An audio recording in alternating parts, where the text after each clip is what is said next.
Hello, everyone. Welcome again to Elevating Your Life. I am thrilled to just have another fantastic guest to share with you. It's just so much fun every week. The amazing guests we can hear and learn about. And you're just going to love this today. We have with us today Anne O'Brien.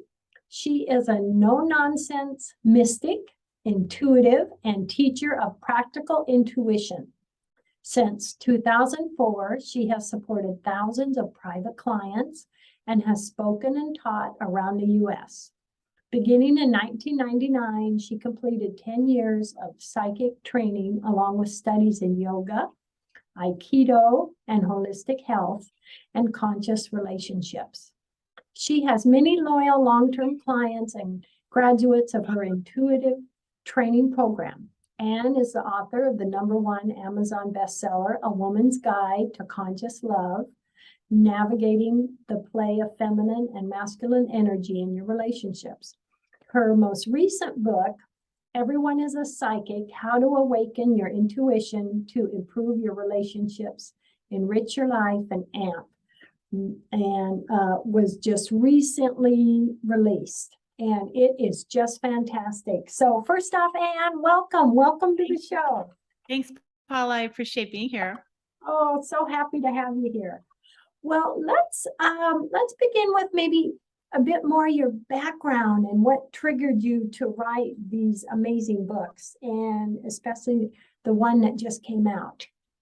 Yes. So I was a sensitive kid and teenager. I used to go to the metaphysical store and have my mom buy me crystals and things. And she got me a deck of tarot cards when I was 15. She wasn't into it, but I was asking for some reason. I was interested and started studying astrology around that time. And I would spend my afternoons calculating astrology charts. Instead of doing my homework for school, I would figure out like details of before the internet could do an astrology chart. I could figure it out. And I would spend hours and trying to understand my relationships and my life. And so somehow I just had this interest. And I remember being teased as a high school student. The boys would call my friend and I witches. And then my physics teacher walked in one day and he had a grocery bag and he set it on my desk and he said, "Have fun with this. I used to be interested in that stuff in college."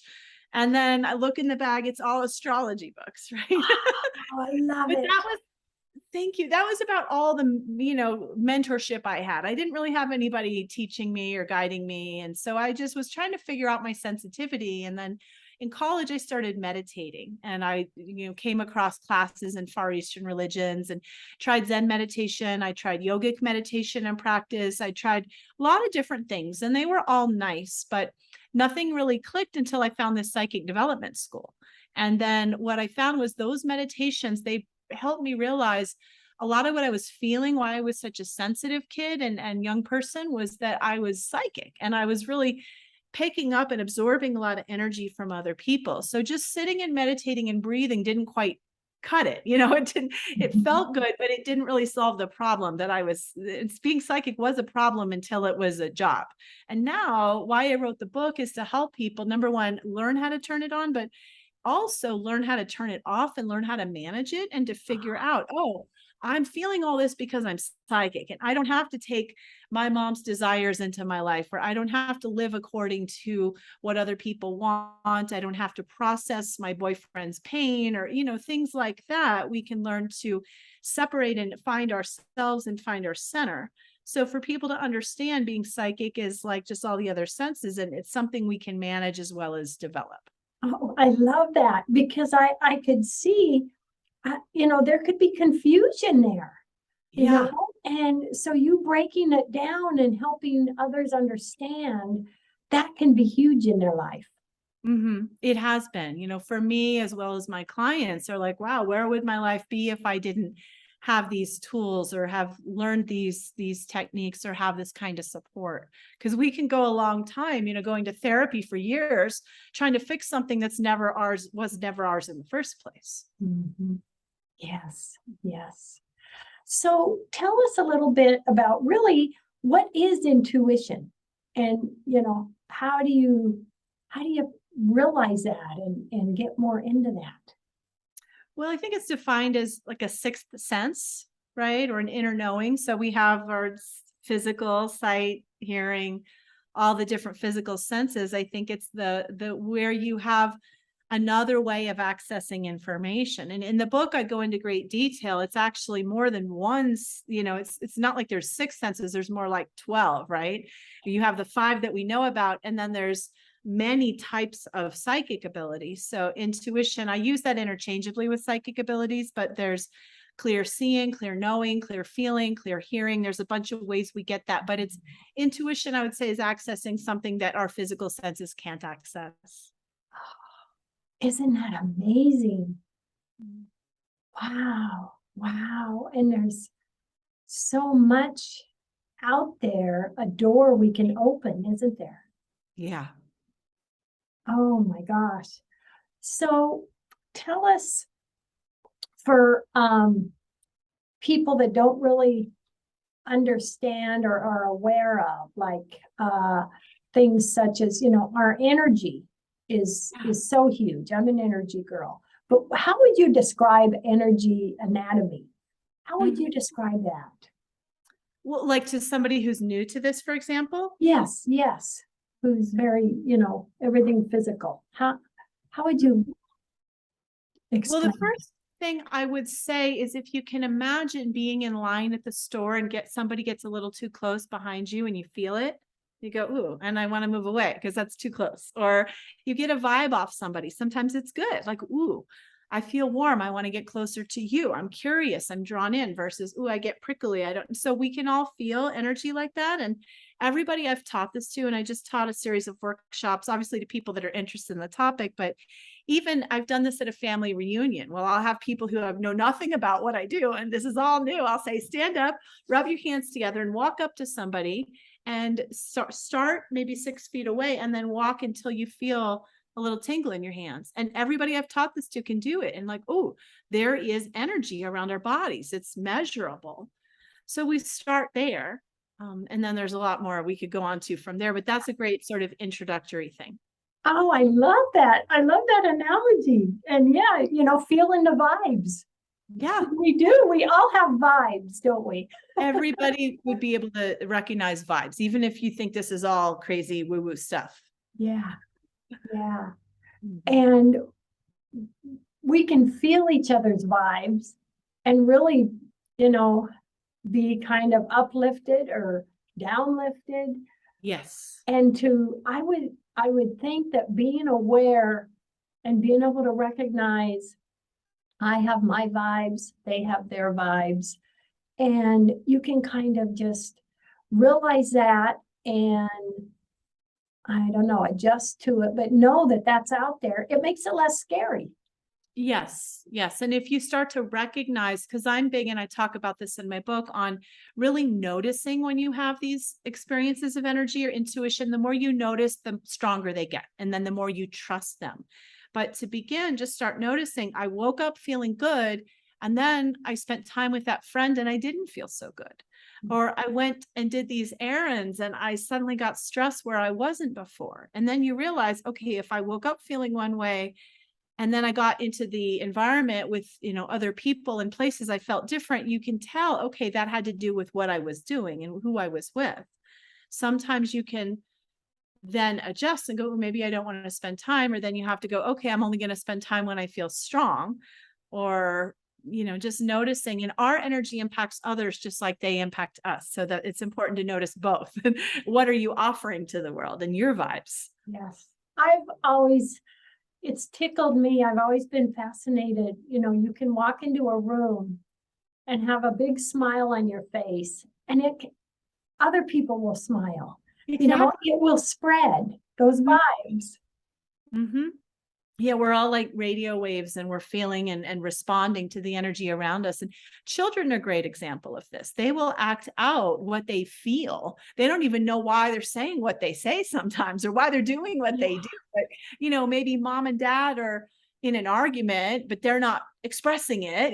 They're not getting along, and the kids will start fighting, and then they get mad at the kids. It's like, but you got to look at yourselves and realize the kids are energetic sponges, and animals will do it. We adults do it too, but kids are an easy kind of place to look and go, okay, For those of us that have kids, or some of you that have pets, you might see it there, or just see it in your friendships, see how the world responds to you. And if there's a pattern, then there's something you're contributing while you're getting that reflection back. Yeah. So how would you compare to what our vibes may be at the moment to what our aura is? For someone that's not really familiar with auras, can you explain that a little bit? Sure. So the aura is, in a sense, the electromagnetic field around the body. So that's, if I were to walk up to you, Paula, with my hand and feel where does your energy begin, and I'm a few feet out, I've just touched your aura. The aura has 7 layers corresponding to the 7 chakras, which are energy centers along the spine.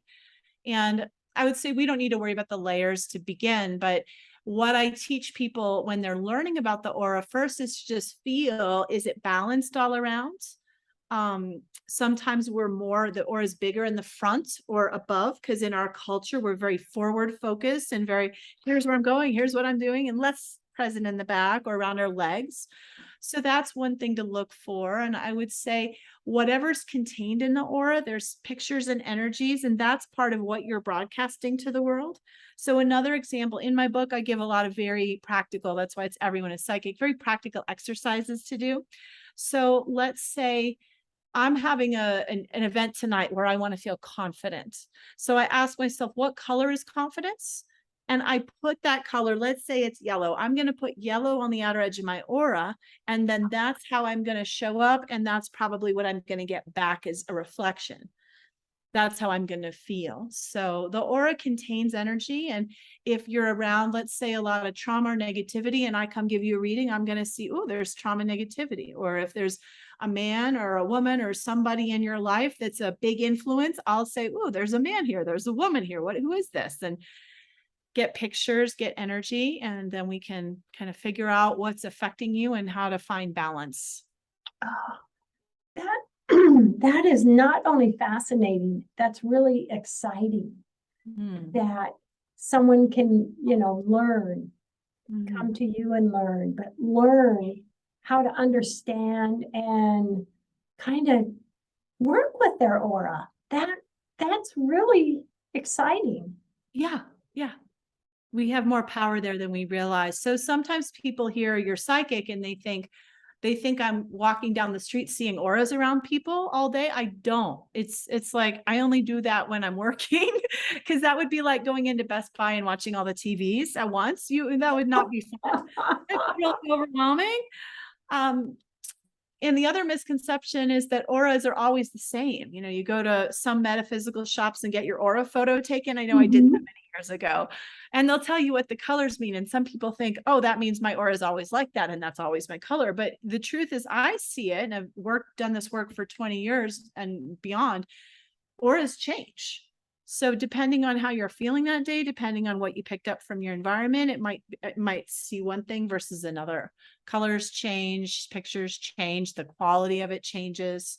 And then, yes, we can choose how we want it to go to a certain degree. Yeah. So do our chakras have anything to do with how our aura is going to be that day? Yes. So as I mentioned, there are 7 layers of the aura, and each layer corresponds to one of the chakras. So chakra being for those listeners, I know you know, Paula, but any listeners that don't know, it's a wheel. The term chakra means wheel or wheel of light. And along the spine, starting at the base, we have the first chakra, around the tailbone up to the crown chakra, 7th chakra at the top. So the first chakra at the base of the body is concerned with survival and self-preservation.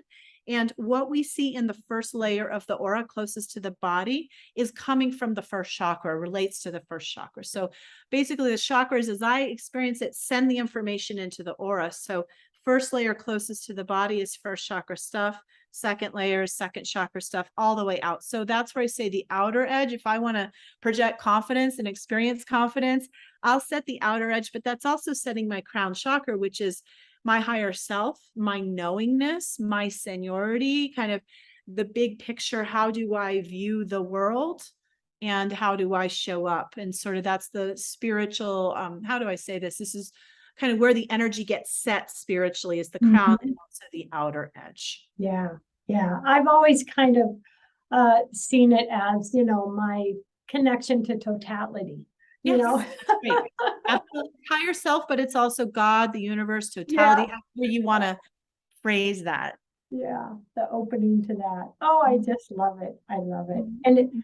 our energy really is fascinating. Myself being a 15-year Reiki lover, Mm. I just, our energy and our aura, what where we're at in that, it really is fascinating. And Mm. it's really fascinating that you can help people, you know, realize where they're at and work with that and, just opening an awareness that really there's a lot that don't realize it's there. And it really is a great thing to put out there and educate people on. Yes. And if we think about taking care of our bodies and our physical bodies and how important that is and how we can have maybe bugs that we're not aware of or parasites or, fuzzy brain or whatever we get in our body, if you think about that times, what we also hold in our energy body, right? There's a lot to maintain and take care of, but also we have a lot of power, not only in our physical body, but power in our energetic body and being as well. Yes. And how would you say how powerful and meaningful the connection of our energy body is to our physical body, what it does for our health? I think there's a lot of connection. I think most physical issues I see when people come to me with health questions, they have a spiritual or emotional component. I say most because I don't mean to say physical ailments aren't real. That's not where I'm going, but I would say for the most part, if somebody's sick or they have an illness, I look as an intuitive and I see, oh, there's some repressed emotion, there's some sadness, there's some past life trauma, there's something we can clear in the energy field that then will help the person get better. I recently had a client, she called in on a radio show, funny enough. I did a local radio show here in my community in Colorado, and she's like, I'm usually skeptical, but I felt like calling. And she had just been recovering from COVID and she had very low oxygen. And I did a little reading and healing on the radio, and she texted me later or emailed me and she said, oh my God, like I have a measuring, whatever that, I forget the name, the thing you measure your oxygen, you stick your finger in it. She's like, it went way up after the Oh, session. Now, I don't claim to cure or diagnose anything, but that's just a testament to when I cleared the field, then we had a physical result that changed. So I find that really exciting. yeah, yeah. And I really think that's a huge piece for us, with our energy and balancing and clearing our energy. Oh my gosh, what it can do for our physical health. Mm-hmm. Really a fascinating and exciting thing to realize. Mm-hmm. Yes. Oh, I love all of that. I'm so fascinated with our bodies and our energy, and it's Mm-hmm. just really fun. It's So, all. in your book, you mentioned past lives and karma. Tell Mm-hmm. us a little bit about that. Yeah, so I believe that we are each a soul and we have a body, and the bodies are on loan in a sense. Yes, So yes. we incarnate. I believe we choose our bodies, we choose our parents, we choose our basic life circumstances, meaning we, the spirit or the soul, we go, ooh, I want to learn about this. In my last lifetime, in my soul's history, I'm not complete with a certain area of life or a certain issue, or there's something I want to experience, or maybe something I want to give to the world. And so we go, who are the parents? Where's the, place I want to be born into so that I can best achieve what I as a soul need to do. And so it's actually a beautiful thing, but some people groan, they're like, I picked my parents. I don't want to believe I had a hard time. Right. And even Yeah. on the other hand, some people are given a great legacy in some way and they reject it. Right. So on either side of the spectrum, I believe we choose it. And karma is cause and effect. So some people think of karma as punishment and reward, which it can feel like that. But I would say in the very purest sense, it's every action has a reaction, or the universe is always trying to balance things. So from a more spiritual standpoint, my teacher of 10 years, he would say, karma is God giving us another chance. So if Oh, something you haven't maybe found, how would I say, maybe it's a mistake you keep making. Maybe it's something you haven't quite achieved, or something you keep not being able to get over or improve within yourself or heal within yourself. You'll keep having an opportunity. Now, sometimes it's hard. Usually it's often intense, whether it's good or bad. It's karma. Usually when you experience it, it can feel very intense. So that can be the person that's like, why is this relationship so hard? Or why am I so extremely attracted to this person? Doesn't make sense. Those are karmic setups usually, because it takes that kind of intensity for us to go, okay, I'll do the work. I'll evolve. Yes. Yeah. And, it can be really fascinating. I've always thought with thinking, what were my past lives and where I'm at? And I've always had fun with, well, I'm in my physical vehicle, this life, and I'm on this life's highway. Okay, can I get off the bridge and go to the park? Can I, have fun with it? But, it is really fascinating. Yeah.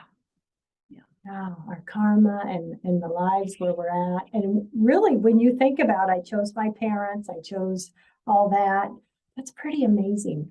Yeah. Sometimes I've done readings where I'll start talking about past lives and the client will say, are you sure you're not talking about this life? But sometimes it's easier to hear about it if it's been a past life, or it's just been a repeating theme so many times that it's good to know this isn't just the first time this has happened. This is a long-standing thing your soul has been working through. Sometimes that's helpful to understand. I don't usually look at past lives just for entertainment's sake. So either they come up because, let's say somebody has a relationship they can't seem to make peace with. And then I say, okay, let's look if you have past lives with this person. Or if there's a repeating theme they can't fix in their life, I'll say, ooh, let's look and see if there's some karma involved. Or sometimes they'll ask me, but I always believe I'm shown what they need to see or what we need to understand. Yeah. For now, or, so we can move forward from this point. Yes. Yes. So would you say in growing your intuition and stepping more into understanding and, sensing your intuition, is that going to help you realize more of where you are on a karmic level or any of that? Comic or cosmic? Karma. Yeah, sorry. Okay, so does developing intuition help you understand where you're at on a karmic level? I think so. Yes. I mean, you could apply it that way. Now, intuition is kind of neutral. You can apply intuition however you want to apply it. And as I've been teaching these workshops lately based on my book, I'll say you can be psychic without being spiritual, but my intention is to be spiritual. My intention is to do this for the purpose of unfolding ourselves as divine beings and purifying ourselves. So in that sense, yes, the more you develop intuition, the more you will. And when I give readings to people, I have to look at myself. I can't see something in you if I'm not willing to see it in myself. And the more I heal myself, the more I can help other people, because then I become freer and I'm more willing to see it in you because I've already seen it here. And so it is a very deep spiritual journey, but not everybody who wants to develop intuition wants that. Some people just want to get the winning lottery number, but that's not my interest. Oh, well, Anne, tell us, so share your website and share what someone listening today, what they can sign up for and do with you, the different services you have on your website for them. Lovely. Yes. So it's AnneO'BrienLiving.com or everyoneIspsychic.com, either one. I have currently an online membership community. So that's a great entry point for people if they want to start to learn a little bit. That includes 2 monthly webinars. One with me, one with a graduate student of mine, sometimes special guests, online resources, audio meditations. So all the audio replays of all of our meditations and classes will be on there.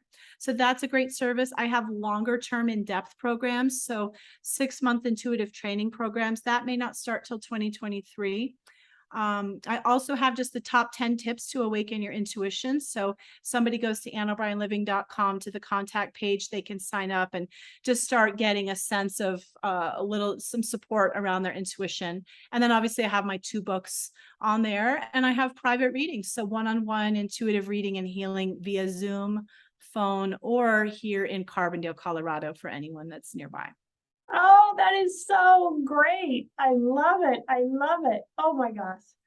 Oh, the opening up, the understanding, opening the door. And, we're always learning. We're always, no matter our age, it's so fun to learn more and open up and just grow. Gosh. Well, with a few minutes left in the show, and what last message do you want to leave with everybody today? Yeah, so I would say be playful with this as you're developing intuition or as you're tapping into the spiritual world. Most people that come to me, they're too serious. Most people that come are like, I don't know, I meditated, I got a picture, but I don't know what it means. And then they shut it down, they stop. Or I heard a voice and I don't know, I'm scared, so I stop. So what I say is just get curious, whether you're hearing, seeing, feeling, sensing, go into a place of wonder like you're a kid in kindergarten. And instead of saying, I don't understand, and that means stop, go, I don't understand, and that means tell me more about that. Ask more. Wait for the next, as if you're watching a movie, wait for the next frame to reveal and just stay with it. Start with small things. So if you want to test your intuition, test where will I find a parking place, or when's my favorite store going to have a sale, or who just texted me. If you hear it, but you haven't seen it yet, play with that feeling, write it down, make note. The more times you pay attention and you realize you are accurate, you'll trust yourself more, and it'll be more fun and it'll work better. Oh, what a fun idea. Just, little bits. Okay, am I thinking may have just texted me, or who? How fun is that? Yeah. It's so fun. People tell me I call them at the perfect time because I tap in, of all my list of things to do and calls to make and people I want to catch up with. It's like, I will feel it. The picture will pop into my mind, or I'll just imagine it. Oh, I get an opening, or the words, I hear them in my head, like, oh, this is what I want to say. And then I just reach out and they're like, oh my God, your timing is amazing. So the more we pay attention, we can all do this, and it's very natural. Yeah. And I know that's happened to me. I'm thinking about someone and, oh, I hear from them. Yes. It's fascinating. Oh, and thank you so much. This has been so great. I'm so happy to have you on the show. Yeah, I enjoyed our conversation, and I hope this blesses the lives of whoever's hearing it, watching it. Yep. Yes. Oh, I love it. Love, hugs, and blessings, Anne. And everybody out there, love, hugs, and blessings. And here's to having some fun with that intuition, taking some steps. I'm excited. Oh, goodbye, everyone. And I will see you next week.